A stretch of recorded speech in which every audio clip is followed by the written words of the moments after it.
This is Absolutely Essendon, the Bombers YouTube fan channel that likes to bring you the late breaking news, no matter how light it may be. So welcome, thanks for pressing play. I think we've been calling this Media Watch, have we? I think so, yeah. Well, we might need a better name than that. Definitely. So, if you've got any ideas for what this episode type should be called, we are all ears. Yeah. Plonk it down in the comments. Should make it a competition. Give away a prize or something. What are we going to give away? A free subscription? Perfect. Yeah. So, 10 years worth? So this is effectively our news bulletin. Right. 10 years worth? Do you mean we're doing this for another 10 years? Yeah, actually. I want to commit to I'll be. They'll have to get the oxygen mask for me. But Hey, a name for this midweek show, the news update show, I think we need a creative, imaginative name because Media Watch is a little dry, isn't it? Yes, Yeah. it is. Yeah. It is indeed. So, Okay. But anyway, let's go. Let's cover the key pieces of news around Bomberland over the last few days. Firstly, the big one. The news is that the Draper recovery time could be more than 12 months. Yeah. So, big injury. That's how the sports doctor's fresh insight on massive Draper blow. On 3AW, well-known sports doctor Peter Larkin says Draper faces a long recovery after suffering a season-ending Achilles injury last Friday in the game against the West Coast Eagles. Dr Larkin told 3AW Football that Draper faced a 12-month recovery time, but forecast it could be even longer. So, look, we always say 12 months recovery, Brad, like an ACL. It's a big injury for a footballer.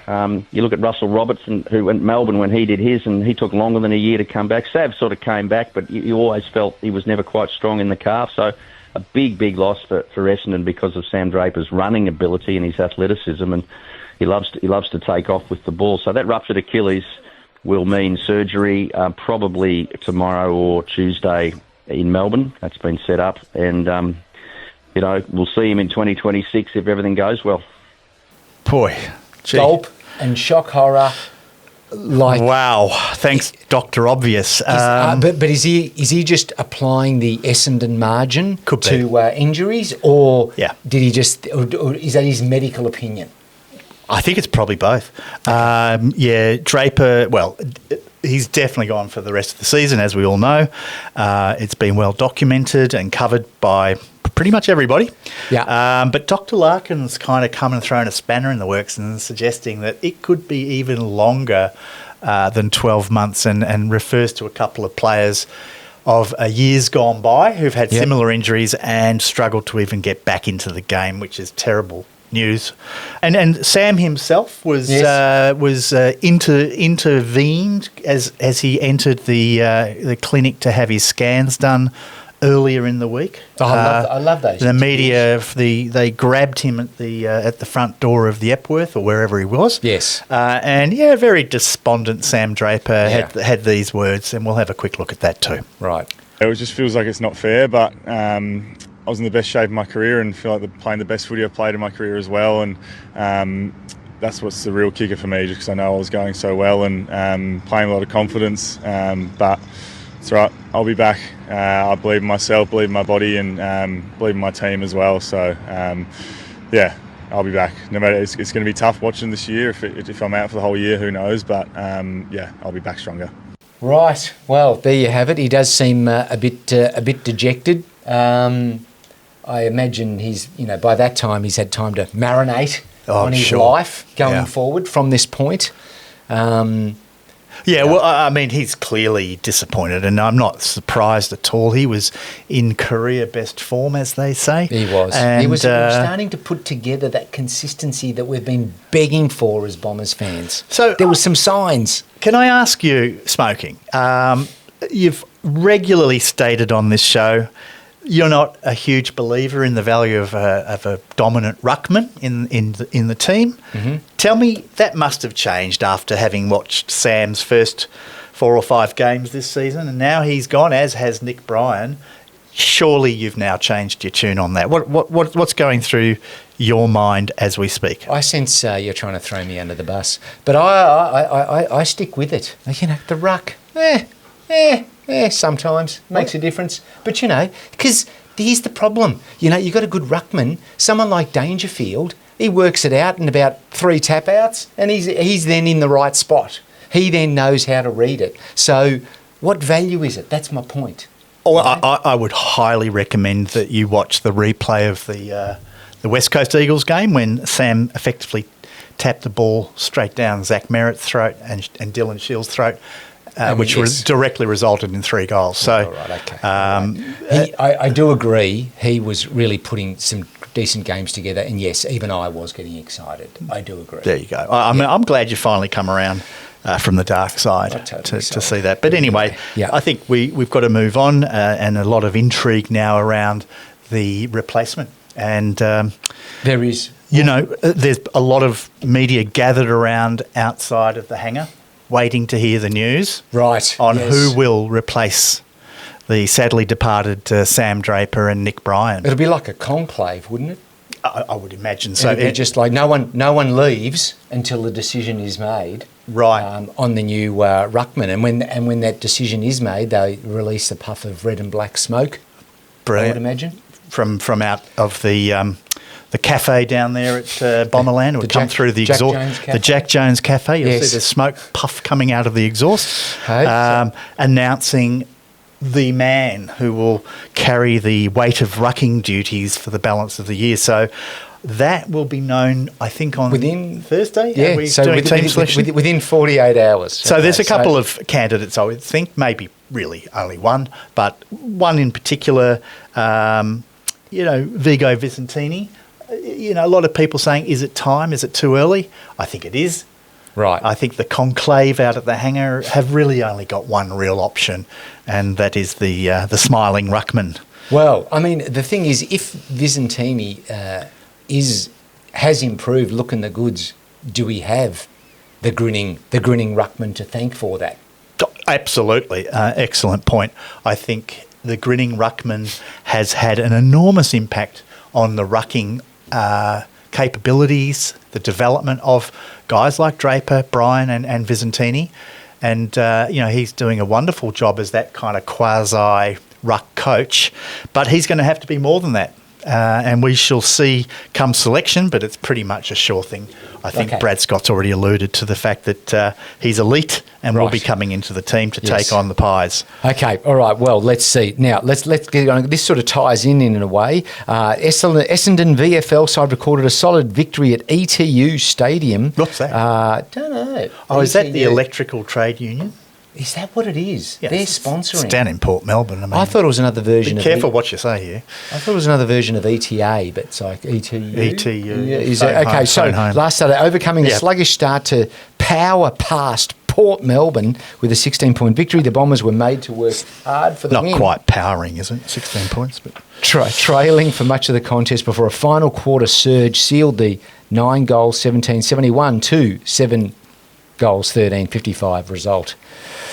Port featured 3 former Bombers in Dyson Heppel, Tex Wanganeen and Tom Hurd. Strong performances from Alwyn Davey and Vigo Vicentini in the ruck were promising, and Elijah Sartis collected a game-high 32 disposals with 15 clearances to boot.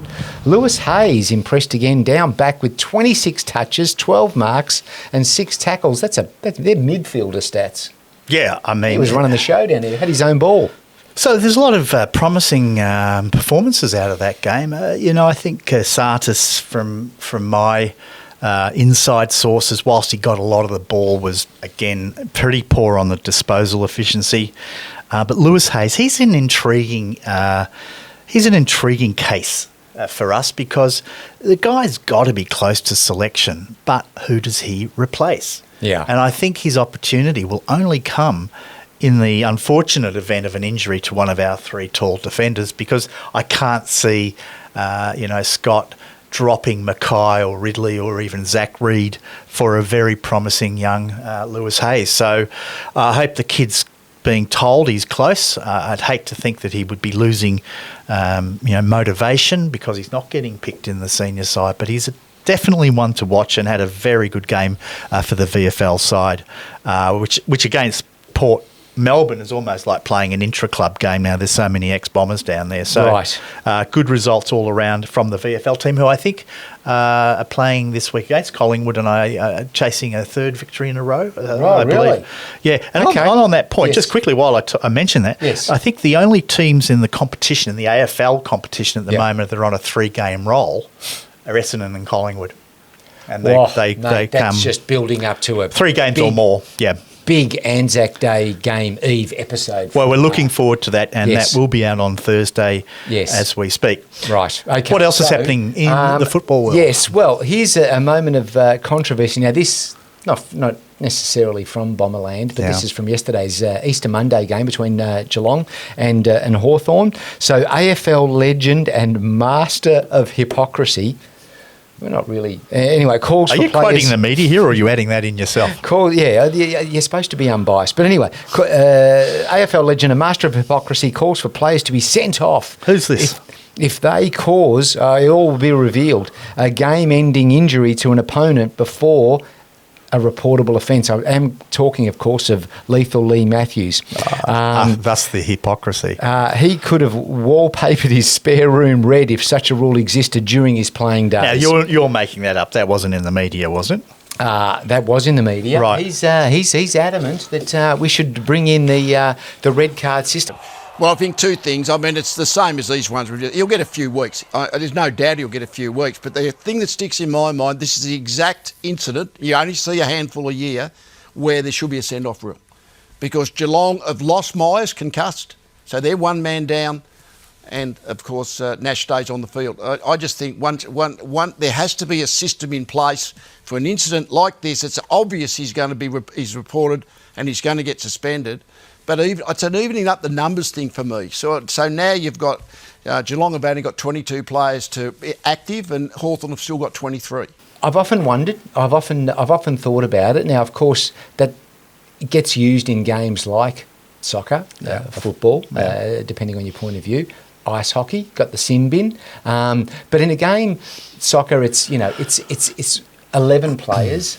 Are you going to miss that on a footy field with 18 players? Depends on who gets sent off, right? So, look, let's have a think about this. A red card, I mean, it would only ever really be a case of where there's no question about where responsibility lays for an incident, and it needs to be pretty black and white to actually send a player off. Yeah. So this is in reference to Connor Nash taking out who did he take out? Brian Myers, yeah. And then it was pretty damning, and I think if a combination of on-field umpires plus the ARC with replays come into that, they should be able to make an informed decision as to whether that player stays on the field or not. But there is a strong case to say, look, Geelong lost a pretty influential player in Myers. He was definitely playing very well for them. Yeah.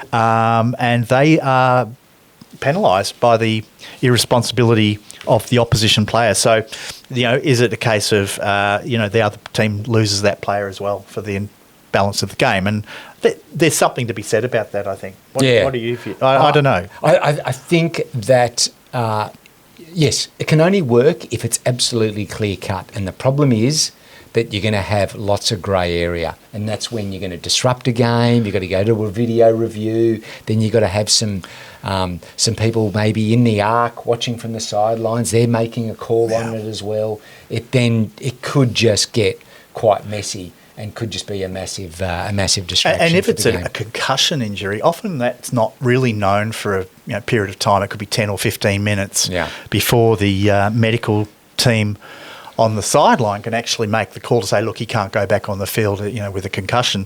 So, that means that the offending player continues to play, but that gets called off the field. It's an interesting idea. I don't know whether it would ever actually come into effect in our game. But, thanks, Lee Matthews, for that insight from a man who made a career out of king-hitting players from behind.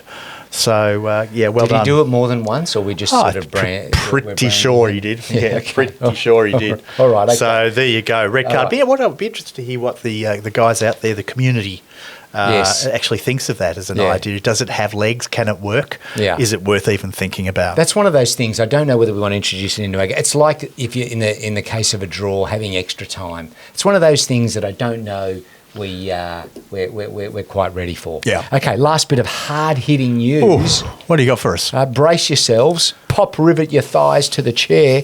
Cheeky Jai Menzie. Jai Menzie launches a fascinating new drinking game, and you take a shot every time he says cheeky. Okay. What is all this about? All right, well, let's have a look at this. We've got a little clip to watch for this one. Go. Along with me to the signing sesh in Perth and see how many times I can fit cheeky into my sentences. Hey, how you going? Good, thanks. How are you? Cheeky photo? No worries. It's on the babies. Yeah. Cheeky signatures here. No worries. Yeah. Oh, might have to, huh? Cheeky Maccas? Why not? Cheeky signature here. Cheeky photo. Cheeky photo. Cheeky photo. Cheeky photo. Cheeky Sensi. Lots of cheeky snaps here. I like it. How'd it go? I've got a few in, I reckon. Right, well, there you go. I don't know it. about you, but I would have been rolling after the first 10 seconds of that. Yes. There was that many cheekies being thrown out there by Jai. But no, good on him for embracing that challenge from the Essendon marketing team and involving the fans. This was over in Perth, I think, where that video was taken. Was he? Right. Yeah. Okay. So, all right. So Jeez. can I just, whilst we're on the matter of news, Yes. there's an interesting story coming out of Champion Data.